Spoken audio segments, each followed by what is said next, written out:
You know Alfie stole. You know you get like little dipping pot things. Right. Fine enough. Stole one of them. Take that bag. I was like.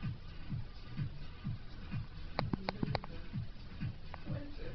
No, can we please change it? Oh, well, at least he is busy right now on the phone, guys. And I'm not. So you give me a call, option number 2. I do want to hear from you.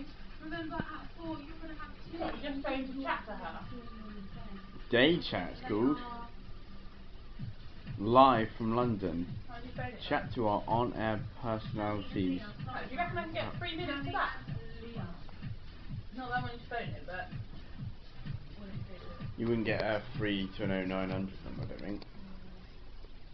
Oh my god, Jay's time went to the garage where they put a car in, and she just called up these people to get some sort of paperwork or something, and I was like, oh, I think this is the number for it. So gave her a number, she went home, it's like, you've called an adult phone line. She was like, you know, look at the same way. Oh, what? No! Probably did it on purpose. Gay date. Oh, I think it's sexual. Yeah. You want me, lads? Oh! Oh! Oh! Oh! I'm the people mate. I'm just walking up, I'm not Miss Spy. And I'm taking a house party, it's like a porn star. Don't be shy, mates wanted. Bam! What? Sorry. Francis, like, gives you up with me. You seen him?